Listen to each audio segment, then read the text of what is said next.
Hey everybody, it's Dr. Eric Balkowitz. We're back for another edition of Thyroid Thursday. And today we're talking about what's keeping you stuck in thyroid purgatory. Thyroid purgatory is this place where if you haven't been diagnosed with hypothyroidism yet, you have all the hypothyroid signs and symptoms, but your TSH is still normal, so nobody thinks you have a thyroid condition. Thyroid purgatory is also the place that people who do get diagnosed with hypothyroidism and get put on medication and told that their lab value that their doctor cares about has been normalized or optimized, and therefore they don't have a thyroid problem anymore. These people, because of cell stress and inflammatory mechanisms going on, have lab values normalized or optimized, but they don't feel normal or optimized. They still struggle with hypothyroid signs and symptoms, maybe even some hyperthyroid signs and symptoms as well. And maybe that's a lot of you who are watching this. You're like, I feel better with the medication, but I don't feel where I should be. That's thyroid purgatory. So I'm going to go over a few lab patterns that many physicians may either miss or misinterpret and keep you stuck in thyroid purgatory. So here we go. So the pituitary suppression pattern. If you've got something that's squashing the pituitary, maybe inflammatory mechanisms, that can cause TSH to be squashed. And if TSH is squashed, then there's not enough TSH to drive the thyroid gland to make thyroid hormone. And so a doctor runs TSH, they look at you and go, yeah, I think you have hypothyroidism. I'll run a TSH with reflex to free T4. Because of the inflammatory mechanisms, TSH comes back normal. Free T4 is never run. Doctor says you don't have a thyroid condition. But if we had run a more comprehensive thyroid panel, we'd be able to look at the rest of the panel and see everything is reduced. There's not enough TSH to drive thyroid hormone production, so total T4 is decreased. Free T4 is decreased. Total T3 is decreased. Free T3 is decreased. Reverse T3 is decreased. And in some situations, the total values may be normal, or be low, but the free value is normal because there's so little thyroid hormone and there's so little binding globulin. So there's some free, making it the free T4 and free T3 at least look normal compared to the lab reference range, but probably not normal to what some people might call the optimal ranges for those free hormones. Okay, so that's the first pattern that can get people in trouble and making them feel like they're stuck in this thyroid purgatory, even though their doctor's telling them their labs are normal. The second trap is the free T4 hormone trap. And this occurs when somebody runs TSH and a free T4. So they're not running the TSH with a reflex to free T4, which means TSH gets run. If it's out of the normal range, high or low, then the lab will automatically run free T4 to see if the person's hypo or hyper. This may be a case where somebody says, I'm ordering TSH and I'm ordering free T4 because I want to see them both. Okay, better than maybe the TSH with reflex to free T4. But in this situation, somebody may run this and say, you don't have a thyroid condition because your TSH is normal and your free T4 is normal. Okay, let's say it's a person without medication yet. So this can happen.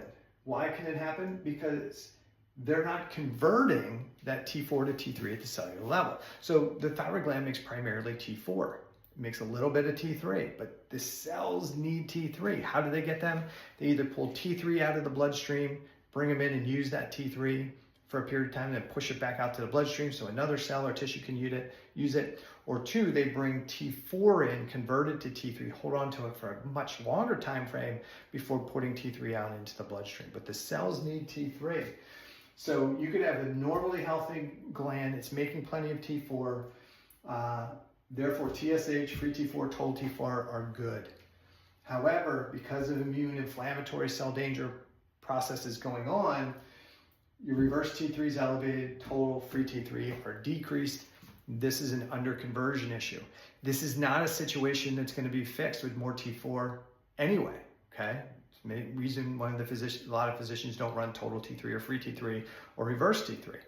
In functional medicine, clinicians may not run this either, but they may run the free T3 and see that there's reduced conversion. They may run reverse T3 and see that there's an elevation of reverse T3. The problem in most cases is their solution is give more T3, and that's not really what should be done. When we see this normal T4, normal free T4, normal TSH, and we see elevated reverse T3 and low total or free T3, that's a sign there's cell stress inflammatory mechanisms going on. And our job shouldn't be to give more T3. Our job should be to say, why is the body doing this? How do I address what's causing this so that we address the root issues and then the body can convert T4 to T3. Your body didn't forget how to do it. It's an adaptive response in most cases. So this can also occur when somebody's taking thyroid medication. So if your doctor's giving you thyroid medication to normalize your TSH and they're giving you T4 only medication, sure. They'll give you T4 medication. That's quickly going to probably saturate the hypothalamus and the pituitary. And your TSH can be normal, free T3 can be normal. But if you still have the cell stress inflammatory mechanisms going on that cause the gland to become hypothyroid to begin with and reduce the peripheral conversion to begin with, and you just put more T4 in, that doesn't mean it's going to improve the conversion. You still have the body saying, hey, we don't want to speed up the metabolism, we're trying to downregulate it. So this pattern can show up with people on medication and people off medication. The third is the free hormone trap. And I think this tricks up more integrative and functional medicine practitioners because they're the people that are typically running free T3. A lot of traditional medical doctors and endocrinologists are not running free T3. They're definitely not running total or reverse T3. But this is a situation where your physician runs TSH and they may run free T4 and free T3. And they may say, look, TSH is normal, free T4 is normal, free T3 is normal, everything's good. The problem is there are things that can cause you to have normal free levels of hormone, especially within the lab reference range. Harder to do that if somebody's talking about the optimal range, especially with T3. But when we're thinking about lab ranges only, you can have normal free T4, normal free T3, and still have hypothyroid symptoms. Why? Because the total T4 and total T3 are too low. So this can happen sometimes if you take your NP thyroid or Armour medication right before your blood draw, like 3 hours before the blood draw. It could artificially raise your free T4, raise your free T3 25%. So TSH looks normal or low. Free hormones look good because you just took T3 and T4, but you feel hypothyroid on a regular, consistent basis. Why? Because you are probably not taking enough T4 to fully replace what the thyroid gland would make. You're taking T3 medication, which has a short half-life.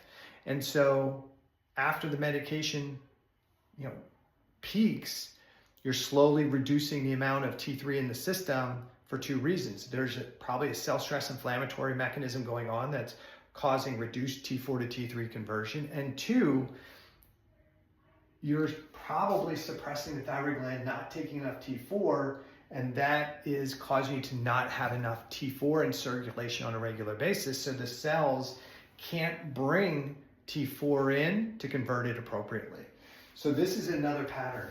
The other thing that can happen here is that there can be changes in what we call the thyroid binding globulin. That's kind of the Uber that drives the car around, where we have higher levels of binding globulins in circulation that causes free hormones to actually look low when there's plenty of total.